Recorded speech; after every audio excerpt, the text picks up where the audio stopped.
everybody out there, this is Seto, and today for you guys, we're going to be profiling a very old school deck. It's got an old school take on a very old school deck that I've been wanting to play. I got some inspiration from this from watching somebody else's deck profile, and I pretty much teched it out, and I've been working on it for the last 3-4 weeks, about last month, on a little side project. Now, before I get into any more in today's video, I want to let you guys know that the ban list for the TCG is not out yet. Hopefully it's going to come out very soon. The OCG ban list got dropped a couple of days ago, so I'm kind of hoping we get the TCG ban list here. I don't think the ban list will really affect anything in this deck unless Macro or D-Fissure comes back from one of. If that's the case, then the deck completely changes. But without further ado, let us get started. So we're going to be profiling for you guys today a DD deck. So the DD deck is a really fun deck to play, actually. I've used to play this back in the day in Macro Monarchs. This is the same era when you, in the 5E's era, when you had like Perfect Circle Monarchs and things of that nature. But I love playing Monarchs back in the day. But Macro Monarchs was one of my favorite, and I even love playing DD decks because it was just fun playing with the Banisher Zone a lot. And this was in an era before like Banisher Zone was really something you abused a lot of, to some degree, I guess you could say. Like, you could bring things back from it. I mean, there was things I did play, like I would talk in another video about how I was playing, like, what was it, DD Scout playing. I was using that with, like, the Ninja card, or was it Strike Ninja? But that's beside the point. I played the DD deck up until 2013 when the ban list happened, when they hit Macro and D-Fissure to one of, which made me very sad. But I've reinvested this deck and just wanted to play it for fun. It's a 50 card deck, and let's get started here after that little history lesson. So DD Survivor, great card. You run 3 of this card. I love the ultra rare of it. It looks so beautiful.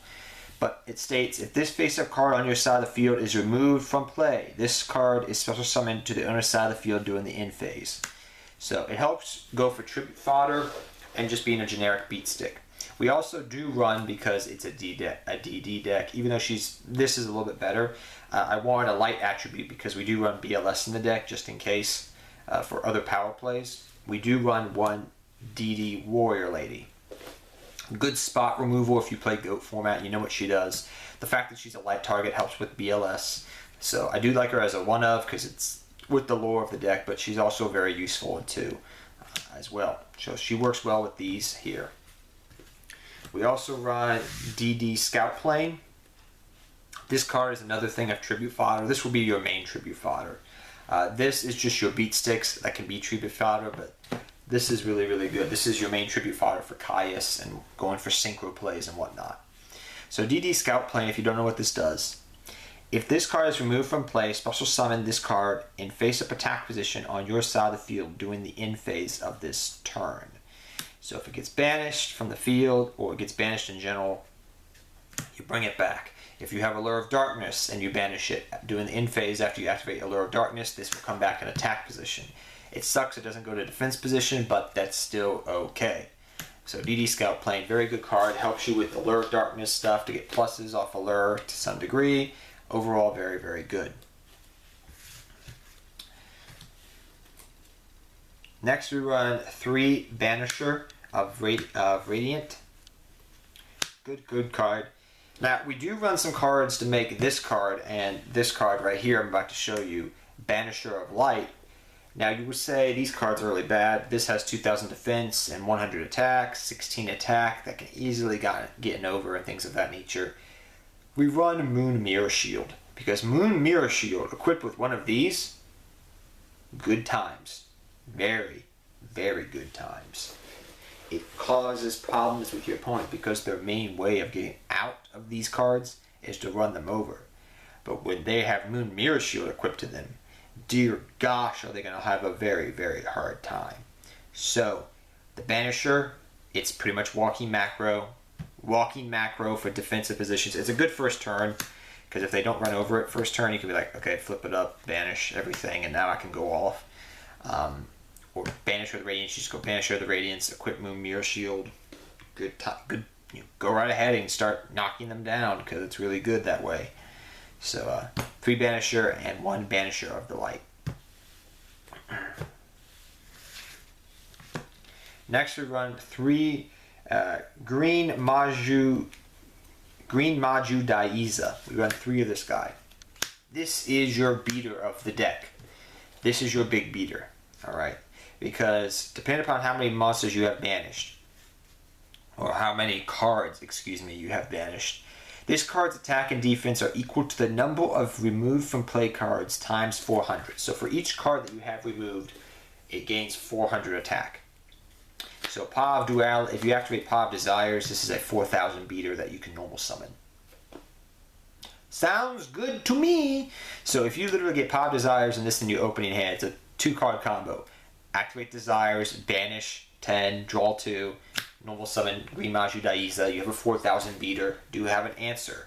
And you can use this, if you use this properly and you kind of whittle your opponents down in resources, and then you summon this after you have a banish pile set up, what you can do is you can just start kicking your opponent's butt because they will have used the resources up and they can't get over a 4,000 beater that easily because they're down on resources. So if you play your cards right, this card can put in a lot of work. We also run with the 1 Green Maju Daiza. We run 1 Tour Guide. Now Tour Guide works with Leviair plays here and other rank 3 plays, but pretty much you can go Tour Guide, bring out Green Maju Daiza, Exceed, go into Leviair, the Sea Dragon, detach, and bring something back from the Banish Zone. Now Leviair can't bring back Paw of Desires cards, but any of the other banished cards. So if you had like this out on the field, so you went for this, then you brought this out, you can do different things like that. So you could be like, okay, well, say they got out of your Banisher the Radiance, but there were banished cards off it, then you can detach, bring something back. That's what I'm trying to say. So overall, pretty good. So Tour Guide, you definitely run in the deck. That's what I was trying to explain there, because I believe if it's detached, you cannot get the effect off because it's being sent to the Banish Zone. I think with some of the Exceed monsters. It's been a long time since I've had the interactions of like Defissure. I know if it's detached, it goes to the graveyard, but Macro, and this is pretty much walking Macro Cosmos. If it's detached, then it gets banished. So I'm trying to remember if you still get the effect off or not. I think you do, but I can't remember. It's been years since I had the interaction, since like what, Dino Rabbit format. But yeah, 1 Tour Guide works well. It helps you go for other rank 3 plays and whatnot. I like it as a 1-up. Next off, you run your 3 Caius. Caius is good. You get to banish something. It's a powerful card, and it's fun to play with the old broken card. I mean, it's not Ryza, like we're going back to like when Ryza, Ryza Lock was a thing back in the day. If you're an old school player, you remember Ryza Lock with the Monarch Ryza. But Caius is good. And I got my old 3 structure deck ones here, so that is awesome. So you pretty much can get Caius off through multiple different ways. You'll have multiple different tribute fodder, which is really awesome because you'll have DD Survivor and you'll have DD Scout Plane as well. So you have constant tribute fodder if you have a way to banish these guys, which is really nice. So 3 Caius, the Shadow Monarch, the original OG Shadow Monarch. Then we run double Necroface. This helps you recycle your banished cards for a 22 beater, normal summonable. You can also banish it off a gold Sark, and that can help set up plays. So one thing I have done, what you can do is you'd be like Necroface, banish off a gold Sark, bring out normal summon Maju Daiza. It has enough attack to start getting over things, which is nice. So what would it be? It's banish 5, I believe it is. Yeah, so it would be at around 2,000 something, I would say, attack. So it's respectable to get over something, but if you banish something maybe off a lure. So it's a good allure target, because if you banish it off a lure, you get the effect. And then you get to draw 2, makes this card more alive, because sometimes it will be dead, because when you use it, you want to just like normal summon it as a big beater, but sometimes it'll be dead in hand. So at least having a 2,000 normal summonable beater-ish card is better than not having a card at all. But Necroface, really good. Helps recycle your banish pile, because late in game you'd be like, oh my gosh, I'm banishing so much. Activate the Necroface, put everything back in your deck. That's good, and maybe you can out-resource your opponent. So it's good for a lot of different combo plays, be it banishing cards, to get cards banished, to recycle your banished cards. You can use it with Gold Sark, like I said. There's a bunch of different things you can do with Necroface. You can banish it off a lure. Really, really good card. Then we run one Plague Spreader Zombie. This helps you go for a bunch of different things. Helps you go for level 6 synchro plays, but with Caius, so if you had Caius on the field, all right, then you brought the Plague out. What you can do is you can go for things like this. You can go for things like Omega, or you can go for things like BL's the Diabolical Dragon with the Plague. So one Plague doesn't hurt you. Sometimes it will get banished. I will admit that. But it does help in those situations to go for cards like this. Is what I'm trying to say. So the one Plague works with the Caius, or you can use it with other things. The last monster we run is one BLS. We do run a decent light and dark count.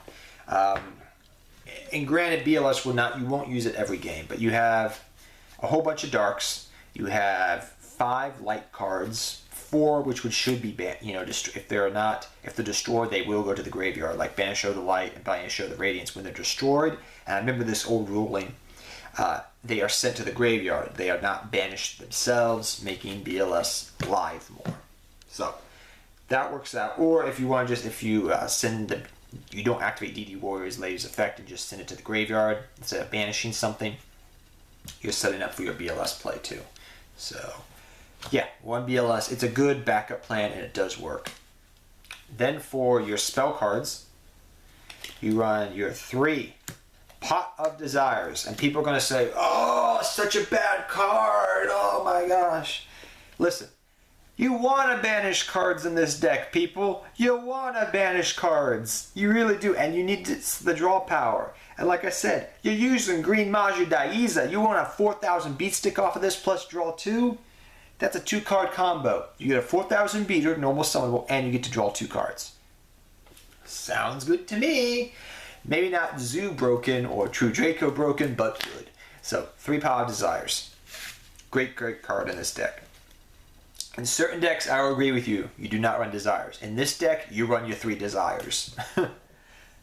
3 Allure of Darkness. You don't mind banishing stuff because you can recycle it and you get more draw power. And there's a lot of darks in the deck, so I've showed you what you can do with DD Scout Plane even, because you can banish the DD Scout Plane, then DD Scout Plane will come back, and then you get to draw 2. So you're getting sort of a plus off of that, which is nice.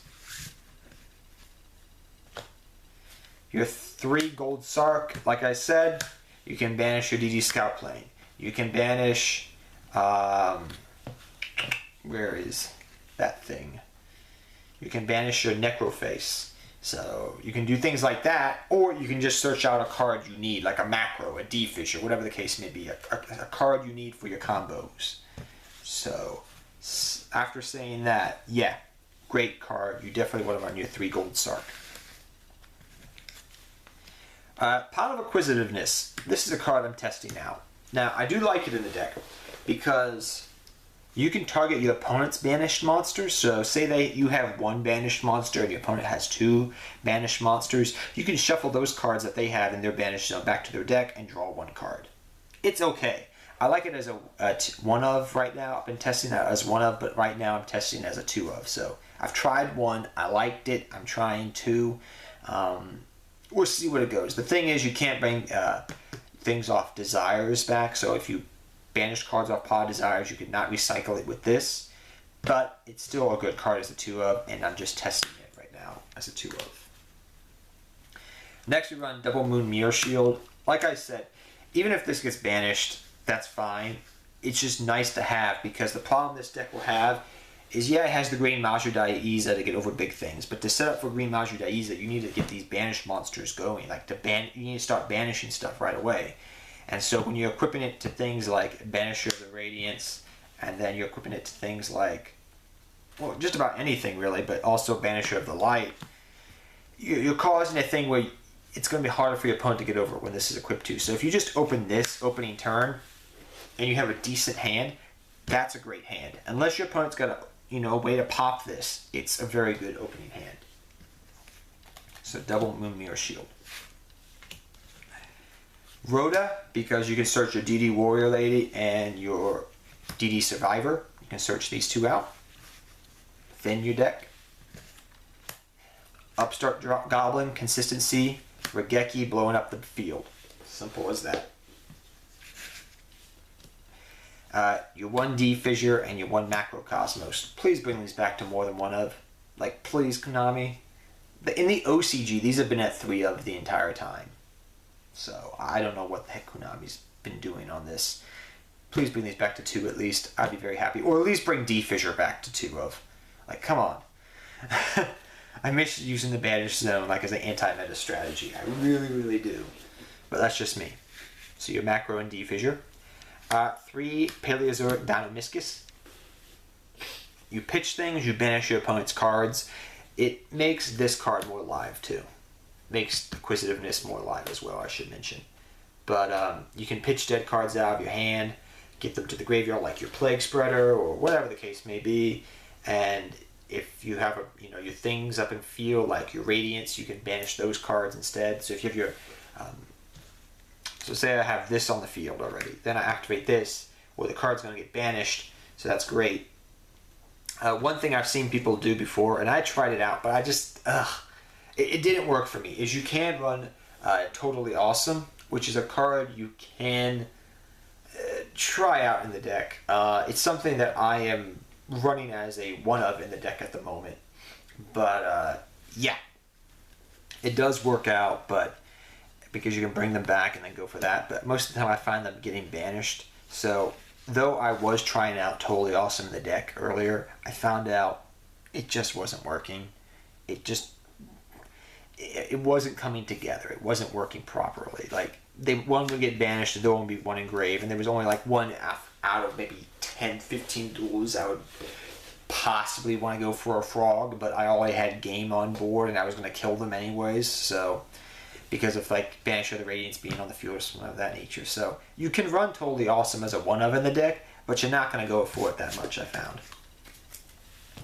Because if you're trying to banish things.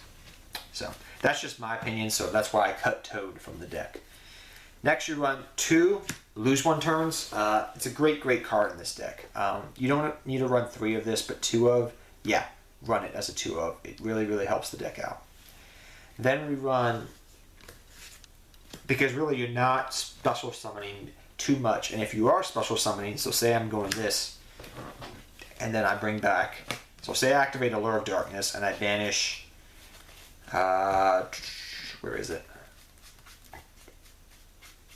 DD Scout Plane, wherever the heck it is at. It'll come back in defense position, so you won't take the damage. So that's where we run 2 Lose 1 turns. 1 Bottomless, 1 Escape from a Different Dimension, Dark Dimension. I like this card as a one-of. And then we run Bottomless, just works out because you're banishing. Double Solemn Strike and Warning. Like I said, this is prior to the September, supposedly September 2017 ban list. If this gets hit down to 1, you can run different cards, or you can just make it a 59 card deck. It doesn't really matter. You just run these because they're good. On to the extra deck quickly. Double Leviair, the Sea Dragon. My camera's about to die, so I gotta hurry up here. Double Leviair, Super Quantum Mega Beast, Grand Pulse, Nightmare Shark. Dante sometimes comes in handy. Break Sword, Downward Magician, Castell, a small Utopia package of 39 and Lightning, Coral Dragon, Stardust Dragon, Double Omega, and your 1DLs. That's pretty much your extra deck. So I hope you guys all enjoyed this deck profile. I'm sorry I had to go through the extra deck very quickly there. It's pretty straightforward. But yeah, I hope you guys all enjoyed it. This deck is really fun to play. I'm not joking. But it has a learning curve to it. It has a big learning curve because you'll be playing it and you'll be like, what do I do? How do I work? So you're going to need to play it like 10, 15 times before you understand how this deck functions. But till next time, take care, have fun dueling, good luck dueling. I'll see you guys next time. Take care, everybody.